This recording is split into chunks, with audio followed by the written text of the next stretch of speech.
Good morning, and I mean morning. It's 3 a.m. Arizona time. I've got my bearings. Those lights behind us are Rio Rico. The lights on the other side of the mountains are Tubac and Green Valley. So tonight, this morning, I'm going to drive around, do a bunch of night photography, check out some of these back roads, and while we do that, I'll enlighten you guys on some of the Yaqui myths and legends of the area. Cool idea? I thought so. Yaqui myths and legends. Ruth Warner Giddings. The first story we will discuss is Turtle and Coyote. The reason I am fascinated with Coyote is he is referred to as the trickster where I come from, many hundreds, if not thousands of kilometers from here.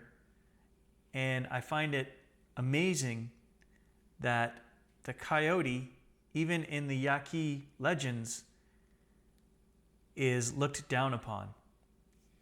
The first story is the turtle and the coyote. One day in the very hot month of August, the season of picking pitahayas, a turtle was walking along under the branches of the pitahaya plants. She was eating from the pitahayas, which were ripe and which had fallen to the ground. She was walking along with her mouth all red from pitahaya juice. As she walked along, she came upon a hungry coyote. The coyote greeted her very courteously and asked, "What is it that you have eaten, which makes your mouth all red?" "I just ate a man, and if you bother me, I shall eat you too." The turtle replied, opening her mouth. She showed her teeth. The coyote was frightened. After some time, he said, "Friend Turtle, tell me where I can find something to eat." "Come with me. At a big ranch, I have some friends. They always feed me, and everything they give me will be for you." Chatting thus, they walked along. The coyote and the turtle had been walking for some time when the coyote, desperate with hunger, said, "When are we going to arrive at this ranch?" "Is it very much further?" No, it isn't far," answered the turtle. But this was a lie, for there was no ranch at all. They went on walking for a long time. Again, the coyote asked, "Is it far away?" "No, not far," answered Madame Turtle, walking at her own pace very slowly. And the coyote, about to fall down from hunger, said to the turtle, "Why don't you walk just a little bit faster?" "Oh," said the turtle, "I can't walk very fast. When I travel fast, smoke begins to rise from my feet. Look at my feet, and you will see there is no smoke under them at all." The coyote put his nose down and walked behind the turtle, looking at her feet and dying of hunger. Finally, the coyote fell down in a faint, without strength. He did not eat the turtle, nor did he eat at the ranch, nor did he ever see smoke rise from the turtle's feet. He died, and the turtle went on walking. This took place in the very beginning of the world, when the coyote was more silly than he is now, and the most ignorant of all the animals.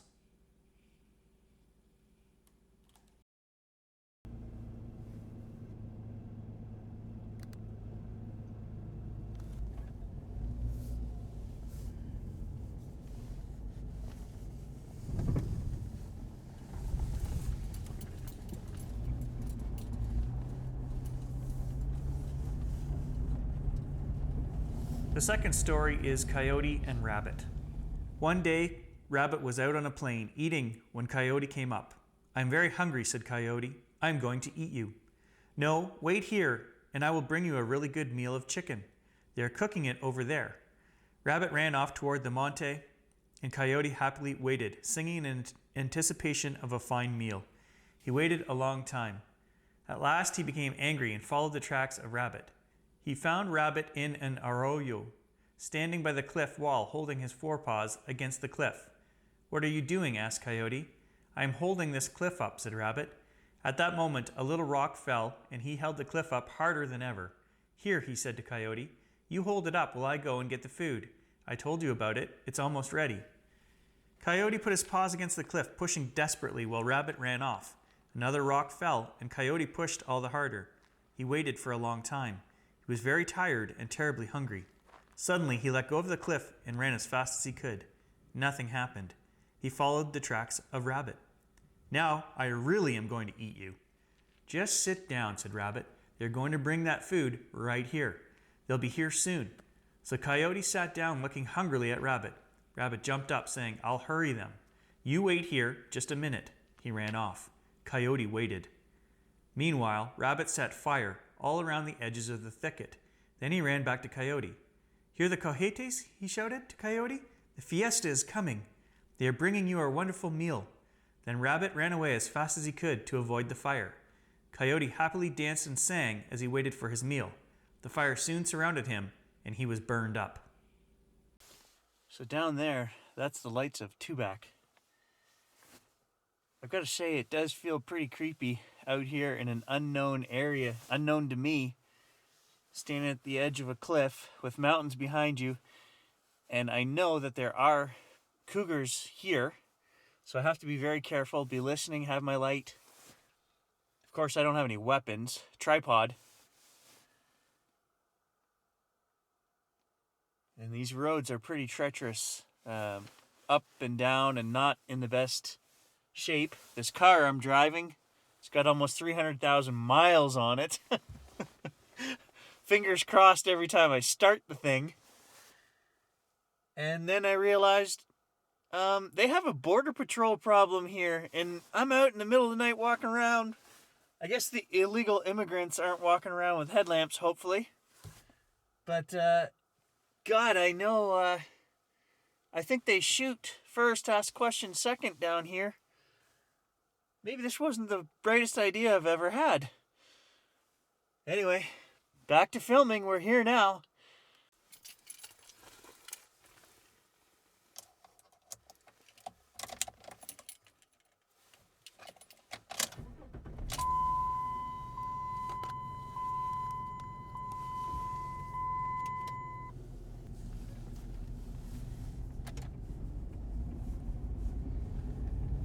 As you guys can see, the Yaqui don't have much respect for Coyote either. He seems to be hungry all the time, disliked, and kicked by everyone. So I'm reading these stories at the same time as you guys, so I have not read these beforehand. There's one more here that we'll take a look at. Coyote and the Friendly Dogs. A coyote who was very hungry was walking about the outskirts of a field. He was discovered by a few dogs who were taking care of the crops. With the dogs were some little quail. This was in the time when animals talked like people and all of them understood one another. The dogs talked to the coyote in such a way as to not frighten him, saying, "Brother, come along with us. It looks as if you are quite hungry." "Poor little coyote," said the quail with voices which showed their pity. "It is obvious that you are very hungry." The coyote, thinking that they were going to give him something to eat, went with them. He walked along surrounded with dogs, for there were many dogs, and the quail followed behind him, singing, "Ama mili woi taka ama mili." This the little quail sang to the coyote, but he did not like it, this song. "Why do you sing this, amila mili woi?" the coyote asked. "Oh, don't worry about that," said the dogs. "That is just a song." But the words of the song meant, "For the last time, you are a coyote." This they sang because they were taking him off to kill him. Before they arrived at the houses, the dogs set up a great noise and barking. Men came out of the houses, but the coyote couldn't run because he was surrounded by dogs. The men took him off to where they lit a great fire, and into it they threw the poor coyote. Here ends the story. Another story on Coyote is called Coyote Woman. This one fascinates me because again we see shape-shifting involved with Coyote. Near Auskari is an ario called Bay et Bem. Here once lived a Yaqui called Mengue Wakiroa, or Manuel the Weak. Also in this place there was a little rancheria. Among those who lived there was a Yaqui woman who enjoyed practicing the art of witchcraft. She would turn herself into a coyote. This is how she did it. She would go out into the monte, take off all of her clothes, and lie down and roll over an anthill. When she arose, she would be transformed into a coyote. In this form, she was referred to as Coyote Woman, or Yoam Huai.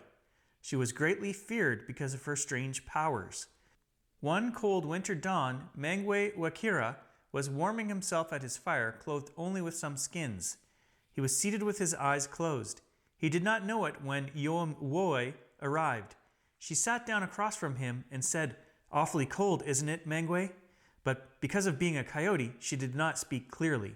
When Mangwe Wakira opened his eyes and saw the naked animal close to him, forgetting both his cloak and the warm fire, he jumped up and started to run. No one knows where Mangwe went, nor do they know if he ever returned. It is really cold out there, really windy, and my hands are frozen. I'm also pretty sure that a few of the locals must have called the police by now, because I've been driving around and suspicious behavior, right? I have to be very cognizant of that. They see lights at night and they think it's somebody coming over the border. So I'm afraid every time I get out of this car. So I've heard not only do the police shoot first down here, but I think the locals are all packing and shoot first, ask questions later.